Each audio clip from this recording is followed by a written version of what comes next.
Olá pessoal, eu sou o pastor Clauber Maia. Hoje vamos falar sobre a lição de número 7, cujo título é Davi é ungido rei.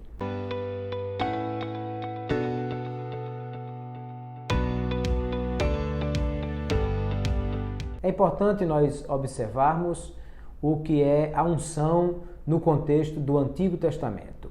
Era uma forma de uma separação, uma escolha de Deus, capacitando homens para funções específicas. Nós vamos ver que no Antigo Testamento, reis, profetas e sacerdotes são ungidos. Os sacerdotes, Deus estabelece a partir de Arão, que o próprio Moisés ungiu como sacerdote. Os profetas, nós vamos ver situações como de Eliseu sendo ungido por Elias. E no caso de reis, nós vamos ver a situação de Samuel ungindo Saul e ungindo agora também Davi como rei sobre Israel. E há uma diferença aí, porque no Antigo Testamento há duas palavras no hebraico que são traduzidas por unção. A palavra suk é a unção no sentido do uso comum do óleo, sobre feridas, sobre qualquer outro uso de derramar óleo sobre alguma coisa. Mas a palavra machá é quando o óleo é utilizado para ungir no sentido da separação religiosa. Aí pode ser sobre uma pedra, como o caso de Jacó, ou sobre os objetos do tabernáculo, ou sobre pessoas, como é o caso aqui utilizado. Da palavra machá é onde vem Machia, que no hebraico é ungido, que é o Messias, que é o equivalente no grego à palavra Cristo, que também quer dizer ungido, que é o caso de Jesus o Cristo, ou Yeshua HaMashiach, Jesus o Messias. Então, no Antigo Testamento, a unção ela era utilizada como uma escolha sobrenatural de Deus e capacitação para o exercício de tarefas específicas.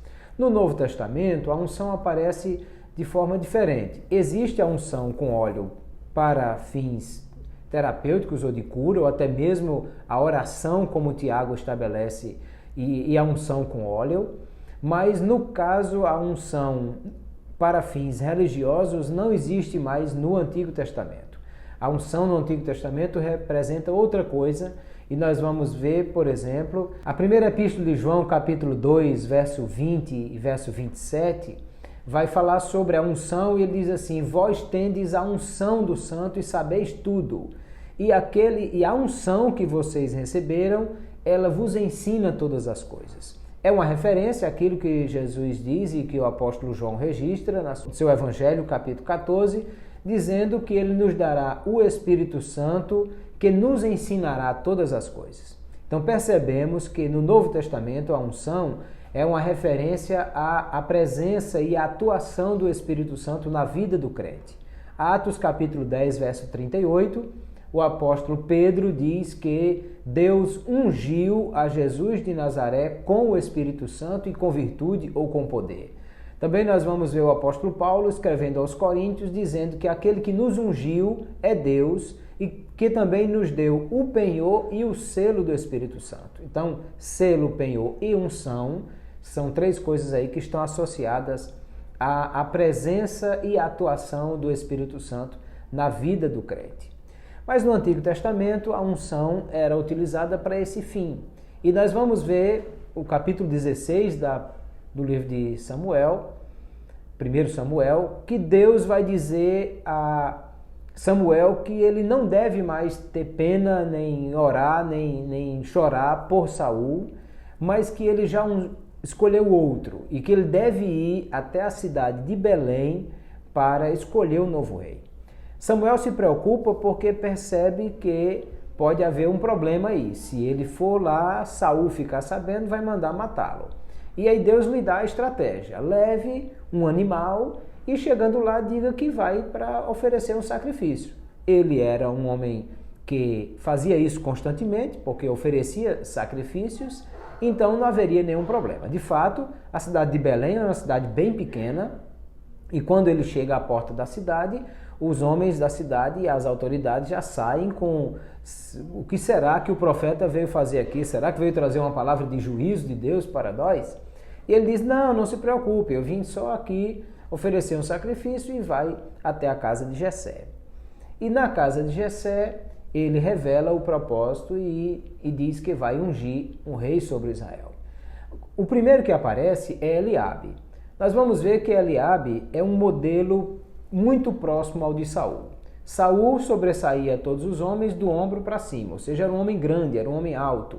E quando Samuel vê Eliabe, ele diz, certamente está diante do Senhor o seu ungido. E Deus diz assim, não olhe para a aparência, nem para a altura, o que nos mostra que Samuel estava olhando para o modelo de guerreiro, de homem grande que Eliabe deveria ser, pois já sabemos que ele era do exército de Saul, os 3 filhos mais velhos de Jessé são do exército de Saul, e os 3 aparecem na sequência e Deus rejeita todos 3. Disse, não olhe para a aparência, porque você vê só a aparência, mas eu sou Deus que sonda o coração. O que Deus mostrava que o tamanho de Saul, a aparência de Saul era interessante, mas o coração de Saul não era bom, porque ele tinha muitos defeitos de caráter. E aí então disse, mas não tem mais ninguém? Disse, não, tem um menino que está tomando conta das ovelhas, manda chamar. E quando Davi chega, ele é ungido rei sobre Israel. Chama-nos a atenção qual é a reação de Davi após isso. Porque Davi podia sair dali, já chegar no palácio, dar um chute na porta e dizer, cai fora que o rei sou eu, que agora eu fui ungido rei. Não é o caso. Davi tem um coração muito diferente do coração de Saul, não é um coração arrogante como Saul tem. Por isso que Deus diz lá em Atos 13, 22, eu achei a Davi um homem segundo o meu coração que fará toda a minha vontade. Davi volta para as ovelhas e ele continua como pastor de ovelhas, apesar de que a gente percebe que certamente houve atrito com os irmãos, porque talvez Eliabe achasse que ele é quem deveria ser rei sobre Israel e não o caçula. Mas veja que na cabeça de Deus as coisas são diferentes. De Jessé, Davi é o caçula. E no Salmo 89, Deus diz que Davi é o seu primogênito e o mais destacado dos reis da terra. E Deus escolheu a Davi. Davi estava ali até que espíritos começam a perturbar, a tirar a paz de Saul, e então alguém diz, olha, Saul pede que achem um músico. E alguém diz, tem um filho de Jessé que é músico, toca bem, e é de gentil presença, sabe entrar, sabe sair, sabe se comportar, e o melhor, Deus é com ele. E aí Davi é contratado como músico para o palácio. Saul gosta tanto dele que ele vai virar o seu pajem, a pessoa que vai trabalhar ao lado de Saul o tempo todo. E Davi, quando não está no palácio, volta para casa para tomar conta das ovelhas. É aí que aparece um novo episódio na vida de Davi que vai revelar também o caráter de Davi e a sua fé. É que o pai manda Davi ir para o local da batalha, Saul, como sempre, lutando contra os filisteus, sempre os filisteus dando problema, né? Saul vai lutar contra os filisteus e está a batalha armada. De um lado os israelitas, do outro lado os filisteus, mas surge um fato novo. Sai um gigante do meio dos filisteus, Golias, com quase 3 metros de altura e possivelmente 2 de largura, porque ele era um guerreiro. A sua armadura e as suas armas são gigantes, são muito pesadas. Ele era um tanque de guerra. E ele desafia, eu quero lutar sozinho contra um homem de Israel. Se eu vencer, Israel vai ser servo dos filisteus. Se esse homem me vencer, os filisteus vão ser servos dos israelitas. E não aparece ninguém. Quem deveria ser o homem a enfrentar Golias? Saul, que era o mais alto de Israel, mas ele não tem coragem para isso e tenta comprar alguém oferecendo a dispensa de impostos e até a filha em casamento para quem enfrentasse aquele gigante, e de fato nem assim ele consegue motivar alguém.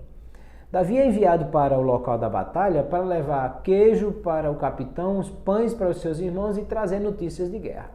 Sendo que quando chega lá, ele vê o desafio daquele gigante e disse: quem é esse incircunciso filisteu para desafiar o exército do Deus vivo? Eu vou lutar. Leva um menino para Saul e diz: esse menino quer lutar. Saul diz: meu filho, você é muito pequeno para enfrentar o gigante. E aí Davi mostra a sua fé e diz: não, eu tenho experiência com Deus. Um leão tentou atacar as ovelhas e eu o venci. Um urso tentou matar as ovelhas e eu o venci. E o Senhor me deu vitória contra o urso e contra o leão e também me dará vitória contra o incircunciso filisteu. Perceba que isso é um fato muito importante, porque a circuncisão era o sinal da aliança de Deus com os filhos de Israel. O que Davi estava dizendo era exatamente que ele estava com Deus aliançado, enquanto que o filisteu não. Ou seja, o filisteu estava em enorme desvantagem. Era Davi e Deus contra ele e ele não tinha nenhuma possibilidade de ganhar. Com essa fé, Davi não usa a armadura de Saul porque certamente não cabia nele, Saul era muito maior, e ele vai até o campo de batalha. Toma 5 pedras no ribeiro, põe na funda, e funda poderia ser bem perigosa. Nós vimos lá nos Juízes que haviam alguns homens canhotos que acertavam um fio de cabelo com uma funda. E Davi acerta exatamente a testa do gigante, que fica praguejando: como pode? Eu esperava o maior guerreiro mandar um menino para lutar contra mim, e mais com um pau na mão. Mas Davi acerta a cabeça do gigante, ele cai atordoado e usa a espada do próprio gigante para cortar o seu pescoço.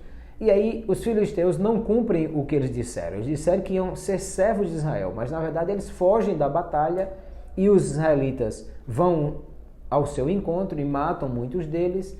O fato é que Davi é o grande campeão. E aí você pensa o quê? Agora sim, Davi vai correr para o trono, vai sentar e vai botar Saul para fora. E Davi faz o quê? Volta para tomar conta das ovelhas e vai continuar a sua vida, esperando o tempo certo de Deus, que vai vir muitos anos depois. Ele ainda vai ser perseguido, ainda vai ser maltratado, ainda vai enfrentar muitas coisas, porque ele sabe esperar o tempo certo. Perceba que, diferente de Saul, como vimos na lição passada, que impaciente não conseguiu esperar sequer 7 dias por Samuel, Davi é um homem que sabe esperar o tempo certo de Deus, não é arrogante e vai assentar no trono somente quando Deus lhe permitir fazer isso. Enquanto isso, ele serve a Saul e, tendo a oportunidade até de matar Saul, não o faz, porque sabe que deve esperar o tempo certo de Deus para a sua vida. É assim também que deve ser conosco e aguardar o momento certo para aquilo que Deus tem para as nossas vidas. Deus abençoe você. Até a próxima lição, se Deus nos permitir.